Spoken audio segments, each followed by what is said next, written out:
Kati tugenda okukendeeza ku mwanyi amanyi tugateeke ku mbizi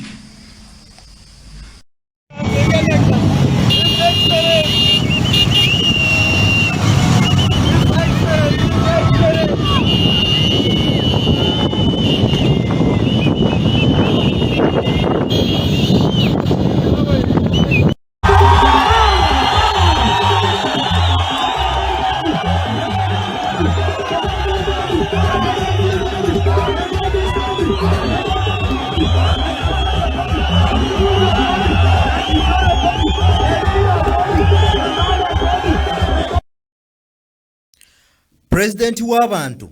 His Excellency Robert Kyagulanyi Ssentamu Mitembo olunaku olwaleero halumazeeko mu district 2 okubadde district eye Rubanda akwoteeka district eye Kisoro ng'akuyega bannayuganda okumwegattako tuyingire ffenna mu Uganda empya. Ekibadde mu district zino kiraze nti bannayuganda bonna bali wamu era nga bonna basitudde eddoboozi ery'omwanguka nga balindiridde enkyukakyuka ey'omuggundu. Tugenda kubeera nga tubikulaga obirabe nga bwe bibadde olunaku luno olwaleero era nga His Excellency nga bulijjo bamuteega yonna gy'abeera agenda maaso n'okuba nga atambulira era nga n'olunaku olwaleero bw'abadde ayingira district eye Rubanda bamubulookinze batambula ne block eyo ekyekiblooka kwegamba basobola okugira His Excellency wonna akaseera wabeera bamwetaagidde so nga ate n'olunaku olwaleero His Excellency abadde alina okubako ku radio station emu akawungezi nga maliriza campaign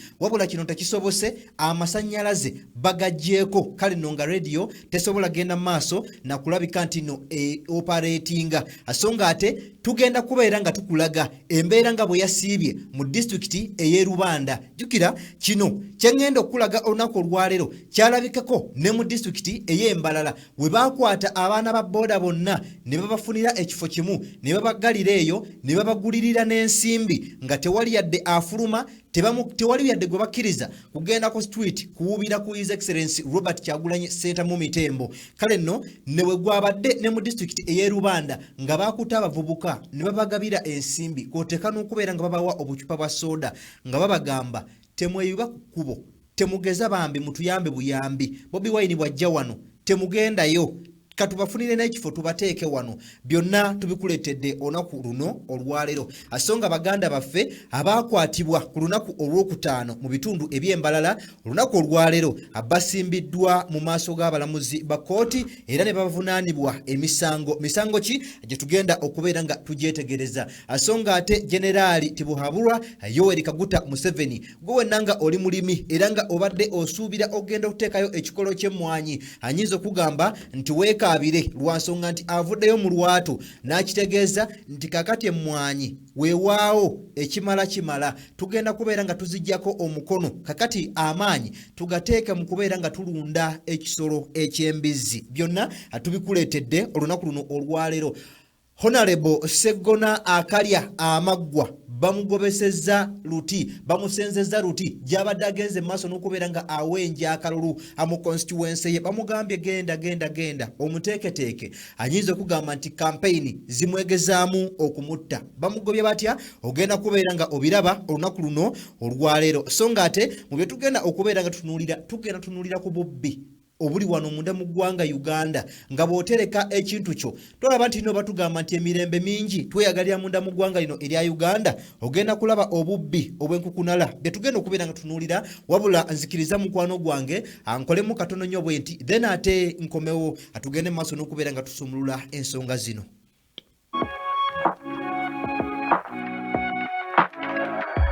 DPTV Uganda, Dawn People Television.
Excellency Robert Kyagulanyi Ssentamu Mitembo akwoteka ne First Lady eyasoma Mama Babi Itungo onako olwalero babadde mu bitundu ebya Kigezi Sub-Region eyo nno babadde mu district emanyikiddwako nga Lubanda akwoteka ne district ey'Ekisolo nga banoonya obuwagizi akwoteka n'okubeera nga basaba akalulu akagenda okubatuuza mu ntebe mu mwaka ogwa 2026 onako olwalero atwalabye ebintu bingi nnyo ebirumira agamba nga mu district eyo ey'Ekisolo kugamba basose kubeera nga bakugira His Excellency Robert Kyagulanyi Ssentamu Mitembo okubeera nga yeeyongerayo mukwano gwange naye oluvanyuma abagenze maaso n'okubeera nga bamuta era emirimu nagenda maaso n'okubeera nga agitwala bulungi nnyo nyini ddala naye nga bwe nkutegeezezaako anti His Excellency onako olwalero abadde mu district ey'e Rubanda gye yasoose ku makya akwoteka ne district emanyikiddwako nga eya Kisolo ajakubye olukuŋŋaana lwe olusembeddeyo ddala olunaku luno olwaleero naye nga olunaku olw'enkya agenda kubeera nga alutandika mu district emanyikiddwako nga ey'e Kannungu eyo nno ajanaava alyoke ayolekere mu district emanyikiddwako nga ey'e Rukungiri gyagenda okubeera nga akuba laaleye eneesembayo mu lunaku olw'enkya olunaku olw'okusatu kale nno byonna nga binaava side eyo afa tujja kujja wano ku mukutu ogw'omuntu wa bulijjo Down People Television tugende maaso n'okubeera nga ate tubikutuusaako wabula nzikiriza nga tunaba kubeera nga tweyongerayo asooka ompeere video yaffe eno like ajjukira buli woogiwa like kigiyambako okubanga edduka ku speed ya yiriyiri butereevu neetuuka ku muntu oyo yenna yeetaaga okubeera nga afuna information eno gwe alina kyoteesa oba kyowabula naawe twesange wansi mu comment section atujja genda maaso n'okubeera nga tukuddamu ate gwe omupya nga otwegaseko olunaku lwo olusoose agenda kusaba mu buwombeefu obw'ekitalo agenda maaso n'okubeera nga onyiga mukadde yes nyiga mukadde ojja kubeera nga ofuna notification zonna ku simu yo tabu yo akinaasinzira ku gadget ki akoonoosinzira ogenda maaso n'okubeera nga otugoberera wabula essaawa zino anzikiriza atugende maaso n'okubeera nga tunuulira ensonga zonna nga bwe zirabise olunaku luno olwaleero mukwano gwange njaga tutandike n'embeera wakati nga His Excellency Robert Kyagulanyi Ssentamu ajagenda maaso n'okubeera nga anoonyezaamu akalulu atuzze tulaba ebirumira akyenkana buli wabadde agenda okubaka ku yegewe nga ab'ebyokwerinda bateekawo emiziziko oba oliawo nga afande mu kibi afuuse afande mu kibi nga n'ekiro mu ttumbi wabeera nga beebase ab'ebyokwerinda tubalabyeko emirundi mingi nnyo nga bajja babateeteganya ku hotel bwe bagenda maaso n'okubeera nga basula era nga wano mu mbeera akyesanze nti ne ttiimu ya President egenda maaso n'okubeera nga emukuuma bangi bagenze maaso n'okubeera nga bagombebwamu obwala mu ngeri emenya amateeka era nga essaawa zino njagala tusooke tulabe olugendo lwonna nga bwe luzze His Excellency mwazze atambulira mu bugubi ekimulese nga n'abakuumi be akwoteka ne campaign team ye abamu bonna bakwatiddwa essaawa zino bali mabega wa mitayimbwa. Akwatidde NUP bendera kuba President Robert Kyagulanyi Ssentamu bwe yaleerera gye buvuddeko nga wenja akalulu waliwo abapoliisi abazingako hoteri mwe yali asuze ne batandika okwaza buli kisenge omuli n'okumenya ebimu nga bagamba nti baliko abantu be banoonya nga baagala okubakwata.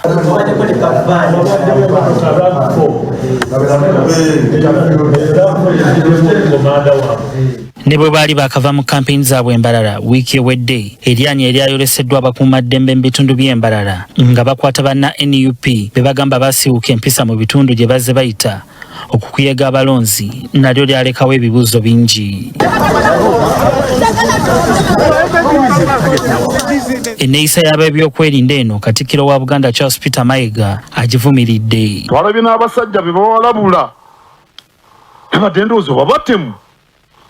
batemu manya abatemu ssebo bwe mukwata omutemu mwina omunyweza tagira n'asumattuka n'agenda atuga abalala naye bano baabadde batemu ddaani. Mayiga agamba nti engeri gavumenti gye yasuubizaamu akalulu ak'eddembe buli munnayuganda yandifubye okulaba ng'embeera eyalabiddwako ku muliraano e Tanzania terabwako wano. Mu kulonda kw'e Tanzania abantu 2,000 be battiddwa ba muliraano ne Tanzania kumpi nnyo wano 2,000 era Ssaabasumba w'e Dar es Salaam mwamuwulidde ng'avumirira President Samia Suluhu Hassan. Avumiriddwa n'abakulembeze abalala bangi naye Tanzania egenda kukyuka nnyo. Gwe buwanguzi bwa Nabaki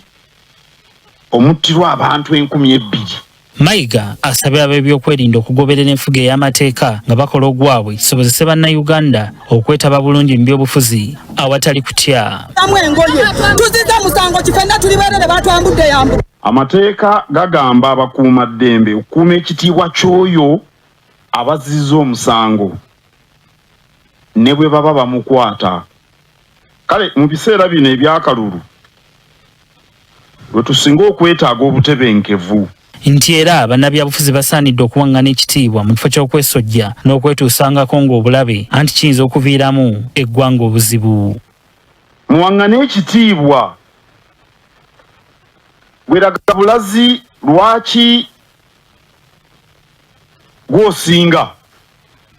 si kuvuma munno magufa nnyindo oba amaaso gamutwakaala. Omuntu ayinza okutwakaala amaaso naye ensonga ng'azitegeera. Wano wasinzidde n'asekerera abo abawooza nga bw'asuuliridde obuvunaanyizibwa bwe ekireetedde n'abampembe okugezaako okwokya amasiro. Manya abantu ba wano baagala okukyamuka. Akantu bwe kagwawo ne bakyamuka ne babuuka ne batandika okwogera ebintu. Waliwo yagambye Katikkiro tumumanyi tafa ku masiro. Ne mubuuza abadde yagala nsule ku kikomera nga kuuma.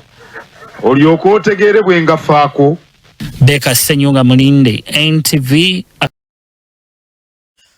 Okay, abyebyo mukwano gwange nga Katikkiro naye agenda maaso n'okubeera nga alaga obutali bumativu n'engeri ab'ebyokwerinda gye bayisaamu abamu ku abo ababeera beesimbyewo. Kale nno awo nga tuvuddewo mukwano gwange asinza kubeera nga ngattako kigambo okuleka okutwala butereevu mu mboozi endala gye tuyina olunaku luno olwaleero.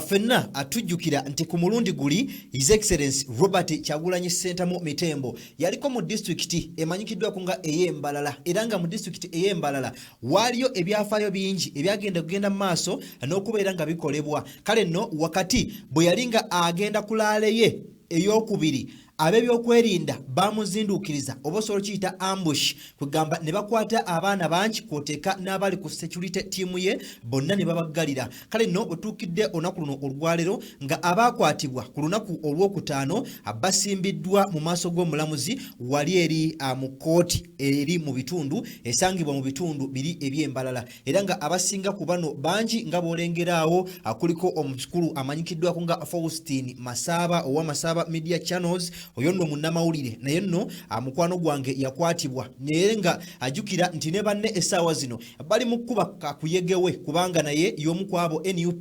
be yavaayo ne yeesiga bagikwatira ebbendera mu kalulu ka bonna era nga ekifo kyalimu ya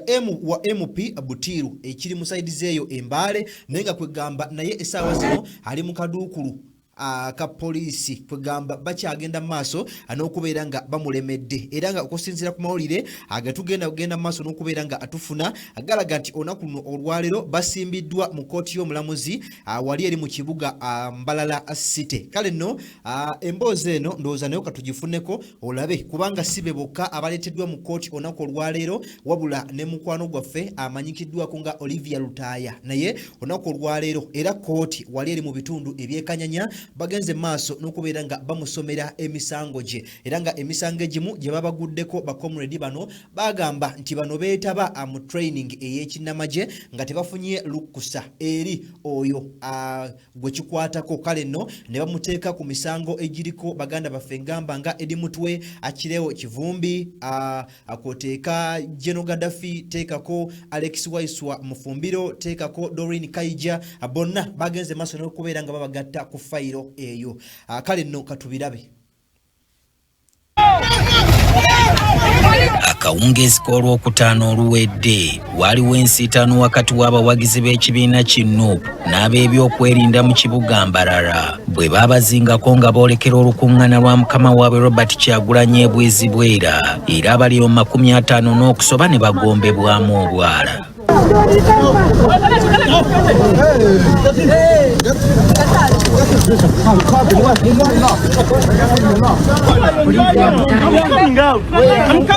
Mubaala bwako nga beenyola n'ab'ebyokwerinda mwe mwali ne Olivia Lutaaya ng'ono si gwe gusoose okukwatibwa mu mbeera y'emu ey'ebyobufuzi.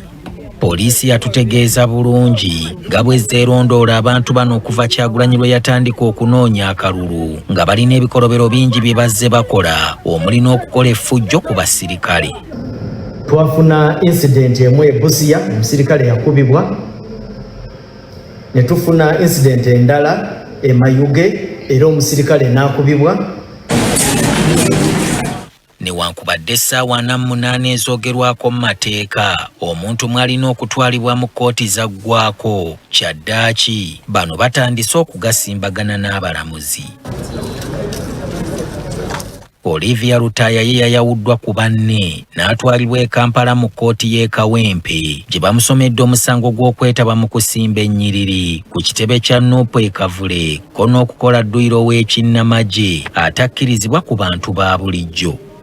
Oludda oluwaabi nga lukulemberwamu Sharon Nambuya kkooti bagitegeezezza nti bakyusizza mu mpaaba yaabwe eyasooka lwe bavunaana Edward Sebuufu oba Eddie Mutwe n'abalala nga kati bongeddeko Lutaya ono ng'omuvunaano ow'e-11. Ono tebakomyawo bamutaddeko n'omusango gw'okwambala ekyambalo ekyefaanaanyiriza eky'ab'ebyokwerinda kyamanyidde ddala nti abakwatamundu bokka be balina okukiwoomeramu. Lutaya ono era yakwatibwa mu kalulu ka 2021 e Kalangala mu mbeera y'emu ng'ali ne Kyagulanyi n'amala emyaka kumpi 4 ng'atabaazibwa mu kkooti y'amagye e Makinde ne bannabalala 19 bwe baavunaanwa emisango gy'okusangibwa n'ebibaluka ssaako essasi. Ono ne bannabamu bakkiriza emisango era ne bakaligibwa emyaka 5 mu nkomyo kyokka bamalayo emyezi 3 ne bayimbulwa oluvannyuma lw'omukulembeze w'eggwanga okwekuba mu kifuba ng'omuzadde n'abaddiramu nga Ssuuna bwe yaddira mu b'obugulu obutono. Munnamateeka wa Lutaya Samuel Muyizzi abadde ayagala muntu wakkirizibwa okulaba omusawo amwekebejje olw'engeri eweebuula abasirikale gye baamukwatamu kyokka kino omulamuzi wa kkooti eno Damali Aguma Asiimu akigaanye nti abasawo b'omu kkomera banaamuwa ku mpeke. Tejja tugaana genda mu maaso n'ogenda n'obujulizi obwo tulina n'ekyokuba nti nno baamusibye essaawa ezisukka mu 9 constitution zeeyogerako ezandibadde 48 namutambuza wano ne wali byemu ku ebyo tugenda okweyambisa ennaku z'omwezi 18 kuba ntumusaba ayimbule kakalu ka kkooti. Twali mu Western Uganda gavumenti eno ya NRM neteekawo agayaye gakawuula nga galina emiggo nga bwe gakuba abawagizi baffe poliisi n'amagye nga babakuuma era ne tugamba poliisi abantu abo tulinze okulaba nga mubakwata obavunaana tekinnakolebwa ne kaakano naye ate abantu abaakubibwa ba victims enkeera ate ne babayoola mu kifo ky'okukwata bali abaali bakola effujjo babayodde abantu abasoba mu 10 babatutte ku police stations ez'enjawulo tetunnategeera baliwa kuba kaakati n'essaawa 48 ezikkirizibwa amateeka zaayitawo dda. Lutaya akomawo mu kkooti eno okuva e Luzira nga 18 omwezi guno ne bavunaanwa banne abaluddeyo. Lutaya nga bamukonyiza e Kawempe Embarara banne be yaleseeyo abasoba 40 nabo kkooti ebadde ebasomera misango. Abasoose mu Kaguli omulamuzi abasomedde emisango gy'okuvuga ebidduka nga tebalina bisaanyizo bibakkiriza gattaka abaasangibwa ku ppikipiki beevunaanye ogw'okussa obulamu bwabwe mu katyabaga nga bazivuga nga ku mitwe tebalinaako bikoofiira bikatamu. We tukoledde eggulire lino ng'omulamuzi tannamalayo okusomera balala misango gyabwe nga baabadde amaliriza abasindise ku alimanda okutuusa nga 14 omwezi guno ate abalala nga 2 omwezi gwe gumu.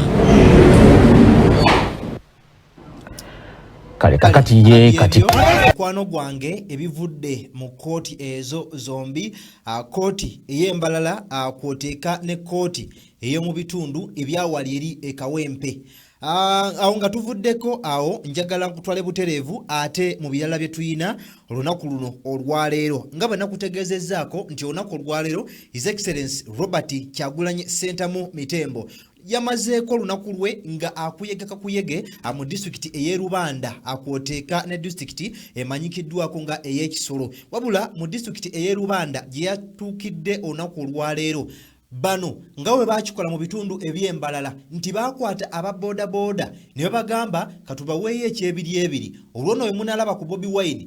kugamba pichiza muzivuge muzijjewo wabula bano kyababuukako ku mutwe era nga betwabikulaga nga bano bagenda maaso anokubeera nga ate mu kifo ky'okubeera nga bavaawo ate bakyusa bukyusa ne bagoberera His Excellency Robert Kyagulanyi Ssentamu era nga n'olunaku olwaleero Rubanda kino nno kyalabiddwako. Yes, bano babakutte abamu ne babawaayo kasente ne babawa ku busoda era nga bagenda okubeera nga babitunnyonnyola n'abamu ne babatwala mu kifo ekimanyikiddweko nga Volcano Hotel ne babateekaawo nga bwe babatwala eri nti kawaayi katubawayo kasoda tutegekewo kapate kale akatono nga bwe babitugamba nabyo katubifune. Motoka za polisi wezire baba wade sente meka mitwalo ebiri buli ababate ku stage yenna bamugamba teeko kichemerewe eri kimutwana wekiriza teka opiki lyemmere tukuwayo n'emitwalo ebiri teri kugoberera Kyagulanyi toli kufaayo bali ludawa Volcano ludawa eri wane manzi wano kati ziri eyo zonna zijjude obodo zirabowa nenga abantu bo bamanye kigenda maaso bamanye n'abakigera katakuru ono keyongedde akaruka akayajja wano rute yako ajja kuyisa mirundi ebiri yogera ku bimu ku bizibu ebikosa abantu mu kitundu kya Rubanda era Rubanda abana tebasoma ekisooka erutwako abana tebasoma atenga His Excellency Robert Kyagulanyi abasuubiza bana bagenda asomera bwerere buli kikozesebwa bakisanga ku ssomero n'emmere bali n'ekyekya bali raze kamba buli abantu nabo mu kyalo nabo otuuke mu kyalo polisi ziyo zona zibakiriza batuukewo baba zizo mumulabira wano ku main zinga mugenda mu makubo eri muntu balo bakiriza kujja wano motoka za polisi wezire emigo wekiri totana weyita ekizibu ekisooka abaana tebasoma ekyokubiri wano kitulina na enguudo mbi bintu byalinnye mobile money misoka tebazemu ne bagiwanika business zafudde olwokyaddamu kusuubula ebyo byonna bizibu ebiruma abantu b'e Rubanda bwavu ffe tuli baavu bagamba ngofa abakiga be balina sente tuli mu ekintu sikirabanza toba bwefaanana so era ffe tubasajja bakozi message kido wa His Excellency Robert Kyagulanyi nze mbadde enyuma mubule ensonga zaffe simanyi banamukiriza ngo atugereko naye tujja kulaba nga tubawa ka chance ogereko naye yamu era mu busuubize n'obuwagizi bwe mulina era obuwagizi bungi nnyo n'abakadde bagenda kumulonda buli omu yakirabye abantu batitizi protestant eno yatuukayo kyetekedde protestant n'ennyingo nnya esooka karonde okapeere korahiza okakora ki okakuuma obeere omutakabba ekyakana okarwanirire obwamu. Are you ready for that? Thank you. Newankubadde ng'abatuuze b'e Rubanda bagenze maaso n'okubeera nga babagula ne babateeka ne mu kifo bulijjo kye babatabatwalangamu basobodde okubeera nga bayimirira wamu ne bagamba nti tukooye ebisuubizo eby'empewo twagala Uganda empya nga eri feya akwoteeka ne Uganda empya nga buli omu agiganyulwamu nga byonna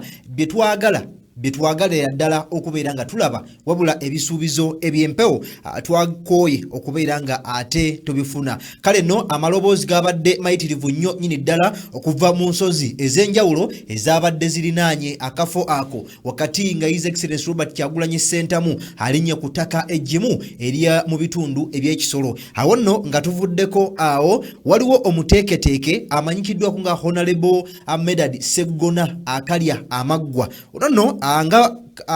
Electoral Commission webakkiriza ogenda maaso n'okubeera nga bakuba kakuyege mu bitundu eby'enjawulo. Ono nno naye ate yakoze bubi yagambye owaaye naye kangende nenoonyezeeko kalulu wabula kyamubuuseeko bwe yatuuse mu kifo ekimu ne bamugamba genda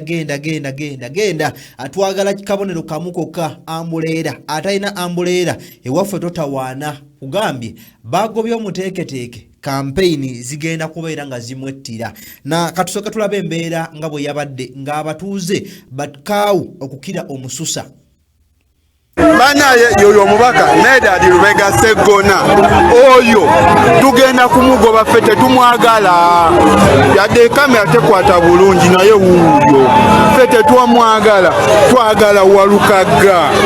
yoyo mubaka waffe oli era babana abantu abamuwuliriza naye nga ffe wane waffe tajja kufugawo ffe twagala ambuleera tetwagalangako ssaawa era yoyo mubaka waffe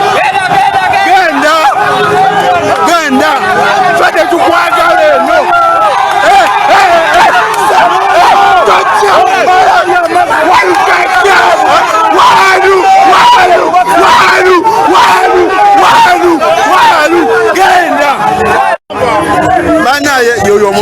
kyagudde ku muteeketeeke era nga okusinziira ku batuuze nga woobawulidde bagambye nze Sseggona saamwagalirawo ensi eno kale naye nga byebyo bagambye genda tunaakuyita sooka otuweemu katayimu tusooke ate tuwe ne ku Mathias Walukaga Mulumba kale no beibadde saidi zeeyo abaddeyo Wakiso ngagenda okwekubira kadingidi we naye munaye tebamusobozesezza omuteeketeeke abadde tayinza kubeerako na kigambo kyonna kyanyiga awo ge tuyinza okuyita amaanyi g'abantu singa gasalawo gamba ebitiibwa abaana bagenda maaso n'okubeera nga babyambula awo nga tuvuddeko awo njagala nkutwale butereevu ewa Gen. Museveni Yoweri Kaguta agenda maaso n'okubeera nga afuga eggwanga lino agenze maaso n'okubeera nga ategeeza nti mwe mwenna kati kino kikyo nga wamanyi nti Parliament omwaka oguwedde yavaayo neeyisa etteeka ly'emmwanyi era nga babaka bangi bava ne basemba etteeka lino newankubadde nga abamu naddala okuviira ddala mu kibiina ekya NUP bavayo ne balisimbira ekkuuli ne liyitawo lwansonga nti NRM ye yali esinza ababaka abangi olunaku olwaleero Pulezidenti Gen. Yoweri Kaguta Museveni avuddeyo n'agenda maaso n'okubeera nga ategeeza nti kaakati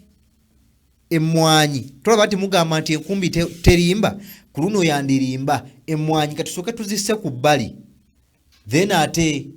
tuleete bano abalunzi b'embizzi netugenda okubeera nga tusoosowaza katumufune ng'ayogera ebigambo bino kati tugenda okukendeeza ku mwanyi amaanyi tugateeke ku mbizi kati tugenda okukendeeza ku mwanyi amaanyi tugateeke ku mbizi kati tugenda okukendeeza ku mwanyi amaanyi tugateeke ku mbizi kati tugenda kale ssebo naye drone njagala ya red wama byebyo agambye kati tugenda kendeeza ku mwanyi amaanyi kati nno kino kitegeeza ki eri omulimi w'emmwanyi nga essuubi lye lyonna abadde yaliteeka mu mmwanyi mwabadde asuubira ensimbi ezinaasomesa abaana ensimbi ezinaamukulaakulanya mu bulamu jjukira nti abantu abamu balina ebitonde ebimu bye batalunda kati bw'obeera nga okendeezezza emmwanyi nga zibadde zifuluma ne mu ggwanga lino erya Uganda ne zigendako ebunaayira ne zituleetera ku nsimbi newankubadde nga akabeeyi kabadde katono ng'ate olaba nti kakati babadde ndowooza bazifaako nnyo nga olwedde akabeeyi katono kati gwe mukwano gwange mbuwulira omusajja bw'abanga avuddeyo n'agamba nti agenda kendeeza ebbeeyi yemu kugamba agenda kendeeza ku maanyi g'abadde ateeka ku kirime eky'emmwanyi gw'oza ki ekigenda okubeera nga kiddirira si mmwanyi kufuuka nga vanira nze naawe atuwesange wansi mu comment section awo nno mukwano gwange nga tuvuddeko awo njagala ate nkutwale mu musajja mukulu ono nga wamanyi nti oba bwavu oba guba muze oba eba talenti nze naawe yakedde ku makya bwanna wanca mutumbi ekiro bangi nga bagenda maaso n'okubeera nga beebase ye nga omusajja mukulu ayiyiza kugamba agenda okuyiiya ekigulira magala eddiba wabula nga kyagenza okuyiiya yagenzeko ewa neiba yeetaase wabula ebyavudde mu katambi kano si birungi lwansonga nti yagenze atambula wabula nga essaawa zino wogenda okulabira akatambi kano ayinza obutafuna mukisa guddamu gutambula ku lw'ekyamutuuseeko njagala tukalabe mpola mpola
byebyo mukwano gwange nga wobirabye musajja mukulu oba kiki nenga kitutegeddeko nti ayinza obutaddamu kubeera nga atambula okusinziira nga betulabye akatambi kale no n'olw'emboozi eyo etawoomya nakabululu eyongera okubeera nga esigula obusungu sigenda kubeera nga nsukkako wano okuleka okwagaliza akaseera akalungi obadde mulabi mulungi okuvya ddala eri gye natandikidde n'okutuusa akaseera kano amwengenda okubeera nga nkusiibulira nga bulijjo eyo ku mapeesa mu bisenge by'amakolero agawaaka ebeerayo omusajja nannyini kirevu Apple, Mr. Pilot, the Blue Tick, the Brazilian abe ku mapeesa kyekirala ssebo mukama wange Mr. Konso anega ndoza tokyajja kati byayise kale no yabaddeyo okubeera nga akufumbira buli kimu akyogenze maaso n'okubeera nga olaba kale no amaaso go n'abeerayo nga agakyusiza ebintu ebyenjawulo ebiwoomera amaaso go oleme kubeera nga oweebowa nga bulijjo Morgan Keys 256 official CEO Kalidalu content creator Luwero's finest nze abaddewo okubeera nga mbikutuusaako tulabagane olunaku olw'enkya omukama katonda atakumira mpeera agende maaso n'okubeera nga abatukuumira mubeere bulungi mweraba